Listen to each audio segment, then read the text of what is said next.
Lo hemos invitado al abogado Jorge Avedravo García. Él está con nosotros en esta mañana. Buenos días, señor diputado, al asambleísta. Muy buenos días, un saludo para mi país y para mi hermosa provincia de Bolívar. También es un privilegio poder estar aquí con ustedes. Hay una ley que el Partido Social Cristiano, mi querido asambleísta, está presentando en la Asamblea Nacional. ¿Cómo va esa ley? ¿Usted con su percepción cree que tendrán los votos necesarios? Y la ley es el proyecto sobre las rentas, la ley sobre las rentas retenidas a gobiernos autónomos descentralizados. Bueno, este proyecto de ley creo que es un tema fundamental que se ha pasado por los GATS y que no han tenido muchos problemas dentro del mismo. Este proyecto de ley asegura la asignación de recursos permanentes y no permanentes de los GATS. ¿Qué ha pasado? ¿Cuál es el mecanismo de ahora? Y hay que decirlo con mucha claridad.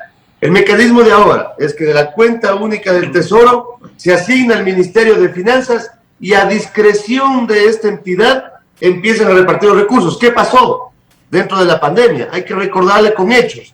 Allí se priorizó el tema del pago de la deuda externa en vez de mandar recursos para la misma pandemia y tuvimos las dificultades que tuvimos. Tuvimos las deficiencias de salud, hubo gente que no tenía ni siquiera una cama, peor oxígeno, dentro de la misma pandemia.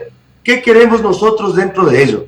Asegurar que los recursos, no es que es un nuevo derecho, es un derecho ya adquirido a través del presupuesto de cada uno de los GATS, que se cree una subcuenta a cada uno de los GATS y se transmita de manera automática los recursos ya asignados constitucionalmente a cada uno de ellos, pero sí, esta vez, de manera oportuna. Ya no mendigar recursos, ya no esperar la potestad de un gobierno de turno para poder realizar obras y servicios que tanto necesitan los GATS, tanto municipales, provinciales y de las juntas parroquiales, que incluso han sido mermados inconstitucionalmente casi un 25% desde el año 2019 y que es un tema también a revisar. Yo creo que aquí no es un tema de colores, de números ni de partidos. Creo que todos los 137 asambleístas que estamos dentro de nuestras curules, que representamos la provincia, que representamos el voto popular y democrático, vamos a apoyar este proyecto, porque no creo que nadie no quiera que lleguen recursos a la provincia y que lleguen recursos que se tienen que convertir en obras fundamentales. Así es, asambleísta. O sea, esto no tiene que ver nada con el IVA, que ya eso es una ley. Desde el 1 de agosto creo que entra en vigencia. El IVA que genera cualquier institución, cualquier GATS, se queda en el GATS, ya no va a la caja común. Esta es la nueva ley de que, por ejemplo, de la participación del 15% que se divide entre todos los cantones del país y las prefecturas, pagan tarde, mal o nunca. Ahora no, tendrán que pagar cumplido, ¿así es? Totalmente, yo creo que usted tiene claro dentro de la ley. Aquí hay una sentencia incluso de la Corte Constitucional, como usted bien lo menciona, que ya dio su dictamen, que es de carácter vinculante e impugnable y que tiene que ser devuelto el tema del IVA que se estaba deudando. Ese es otro asunto. Este es un tema que es una asignación que por derecho y por ley tienen cada uno de los GATS y que sí ha venido retrasándose a discreción del Ministerio de Economía y Finanzas, se ha venido depositando. Han esperado mucho los GATS y los proveedores de cada uno de los GATS y los trabajadores de cada uno de los GATS, lo que ha generado un montón de deudas, ha generado un montón de retrasos en muchos aspectos y lo más importante, las obras. Se ha esperado mucho en barrios, en comunidades, en parroquias, en la provincia entera, obras necesarias para poder salir adelante y esas obras se han retrasado fundamentalmente por el tema de recursos y es a discreción de ese movimiento. Yo lo digo. El ejemplo más claro es del pago, la priorización del pago que se dio al tema de la deuda externa. Y un tema fundamental, dentro de esta ley hay una disposición transitoria en la cual dispone que en 3 meses se devuelva todo lo adeudado y las sanciones respectivas a los funcionarios que no lo hagan recae incluso en organismos de control o en su destitución, que son temas también que hay que ser tomados en cuenta. Aquí también, dentro de esta ley, si bien el Banco Central y la cuenta única del Tesoro es manejado y operativamente tendrá que hacerlo en la misma entidad, tanto el Banco Central como el Ministerio de Finanzas, el Banco Central ya no necesita la autorización del Ministerio de Finanzas para poder asignar recursos que ya están presupuestados y que la gente, y que los municipios, y que las prefecturas, las juntas parroquiales y la ciudadanía ya cuenta con esos recursos. Y ahí nosotros siempre estaremos vigilantes. Yo creo que aquí es importante el tema de legislación de esta manera y la fiscalización también de sus recursos después, que es un tema fundamental. Abogado Amedrano, asambleísta de la provincia de Bolívar y del Partido Social Cristiano. Una pregunta en la práctica. Si bien es cierto, es una ley que obliga al Ministerio de Finanzas a pagarle puntualmente a cada uno de los GATS lo que les corresponde por ley. En la práctica, si la situación económica es tan crítica como la que hemos pasado, ¿cómo puede pagar el ministro? Prácticamente tendrían que renunciar o sale automáticamente del puesto, porque creo que en la ley hay algo sobre el tema. Bueno, el tema de asignación de recursos se hace a través de presupuestos, ¿no es cierto? Dentro de estos presupuestos, y como su nombre bien lo menciona, es un presupuesto. Entra la asignación, tiene el país asignado, digamos, $1 millón.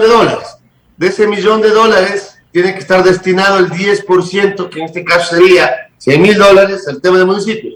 Pero si no entran ese $1 millón y digamos que entra la mitad, ¿no es cierto? Ya no podríamos contar con esos $100,000. Tendremos que contar con la mitad. Si entraron $500,000, tenemos que contar con, en este caso, $50,000, que sería el 10%. Depende de cada una de las asignaciones que vengan dentro de ese tema presupuestario. Aquí no es un tema de una ley de una cacería de brujas, o decir que aquí queremos las cabezas de todo el mundo o que queremos inventarnos la varita mágica para sacar los recursos. No, yo creo que aquí esta ley es la garantía de un derecho adquirido, la garantía de algo que ya está dentro de la Constitución y que se genera día a día. Recordemos que cada uno de los presupuestos o cada uno de los recursos que generan cada una de las provincias es lo que se quiere generar cada uno de los cantones. E incluso el tema del IVA, que como lo dije ya tiene una sentencia de la Corte Constitucional, aquí lo que se garantiza es eso. Y sabemos que el país está pasando por un duro momento, el mundo entero está pasando por un duro momento, que la pandemia nos ha golpeado mucho. Sabemos que hay muchas cosas que se dijeron y no se han cumplido. Ahí están esperando muchos médicos el tema de estabilización laboral, por esa llamada ley humanitaria, que hubo más despidos que incluso el tema de estabilización. Eso también se le ha pedido dentro del pleno que se analice. Aquí también hubo reducción bien decían, reducción de jornadas laborales, pero también hubo reducción de sueldos. Y eso también hay que mencionarlo. Entonces, aquí no es cuestión de buscar el tema de operatividad, que ya tendrá que hacerlo tanto el Ministerio de Finanzas, que ya es un tema y un trabajo del Ejecutivo dentro de este caso, que tiene que ser una garantía necesaria para poder hacerlo, y yo creo que dentro de ello tiene que garantizar el Estado y el Ejecutivo para que este sea un tema operativo y que los recursos asignados lleguen a cada uno de los GATS, que es lo que buscamos. Es una gran verdad, definitivamente es una gran verdad, pero en la práctica no es así. Hablemos, por ejemplo, de que le toque pagar en el mes que viene de agosto, por decir algo, tantos miles de millones de dólares por deuda externa. Entonces, o paga la deuda externa o deja de pagar la deuda externa, porque ahí comienza a recoger todo lo que le toca, meten la mano a todo, o pagan a los GATS. ¿Qué pasaría en es que ya se ha dado? No nos estamos inventando ni pensando, ya lo hemos vivido, lo hemos estado viviendo. ¿Qué va a pasar en ese momento? En la práctica, no en la teoría.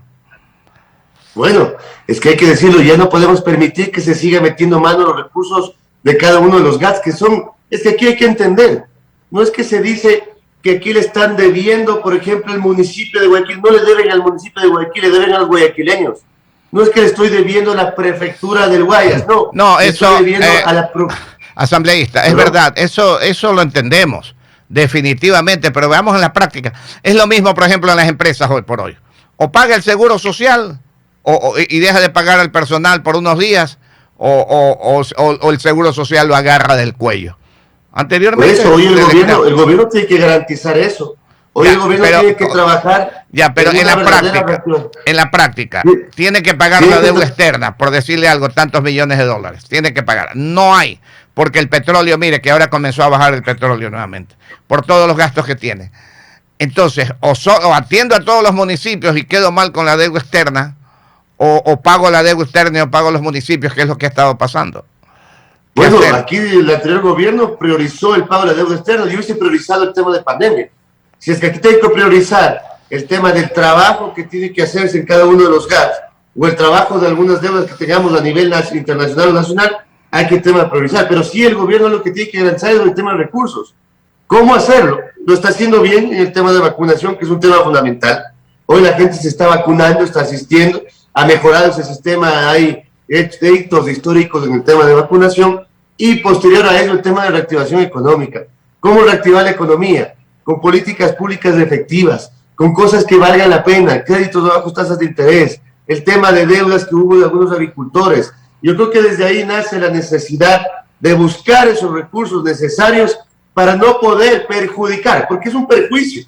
Esto no es que se estaría buscando, es un perjuicio que se hace a la gente. Entonces, aquí lo que queremos es eso, y es un trabajo y una tarea bastante fuerte y bastante grande que tiene hoy el Ejecutivo. Recordemos también la ley de educación que ya está vigente y que pretendía incluso la suba de salarios a los maestros, que hoy hay una huelga de hambre afuera de la Asamblea ya de algunos días, que están esperando la ejecución de esta ley.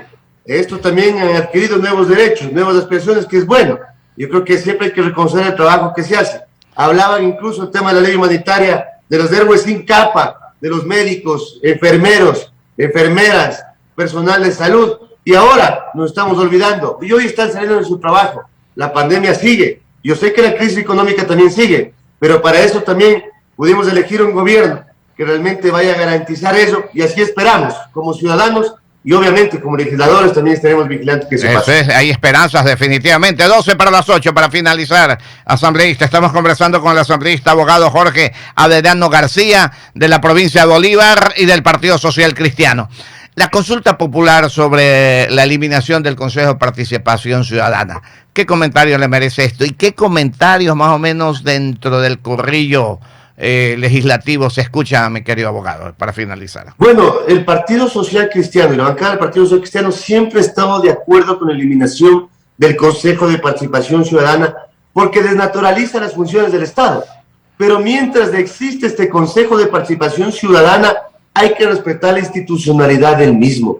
Obviamente, hasta que el pueblo ecuatoriano lo decida dentro de ello. Pero sí es importante mencionarle jurídicamente que también hay una sentencia de la Corte Constitucional que la vía o la viabilidad técnica dentro de la misma no es el tema de consulta, sino pasar por un filtro de la misma Corte Constitucional, ir a un tema de reforma parcial planteada en el artículo 442 y dentro de los debates de la misma ley que lo determina la reforma parcial, que son 90 días, posterior a un referéndum.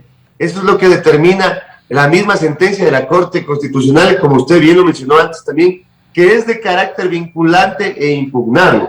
Entonces, de ahí ya se reflejó y lo dijo la Corte Constitucional. Hay algunos criterios en los cuales tendrán que marcarse. Yo creo que el cambio de la Constitución de la mano de una consulta popular es la expresión democrática más efectiva y directa que puede existir. Pero hay que ver la viabilidad técnica, hay que decir las cosas como son. El país necesita escuchar los temas que tienen que hacerse. Entonces, desde ahí decirle, mi estimado, y a todos ustedes, a todo el país, a la provincia del Guayas, a la provincia de Bolívar, que aquí hay que cumplir, estamos de acuerdo, pero hay que cumplir las normas constitucionales y legales enmarcadas en la misma ley. Ok, mi querido asambleísta, le agradecemos mucho, nos haya atendido, le dejamos con las últimas palabras. Agradecerles a ustedes, ha sido un privilegio, también un gusto siempre estar en una radio de este prestigio. Agradecerle a ustedes, abogado, economista, siempre para mí es un privilegio poder estar con ustedes. Un abrazo a mi querida provincia de Bolívar. Yo sé que es muy duro creer en una asamblea, es muy duro creer en la política con lo que ha pasado, pero la credibilidad se recupera con honestidad. Esperamos, esta gente joven, gente nueva, demostrar que sí se puede hacer buena política, que sí se puede hacer las cosas bien, y para eso estamos, para construir y no destruir el país que todos queremos. Honesta y honradamente, mi querido abogado. Muchas gracias por habernos atendido. Muchas gracias. Muchas gracias.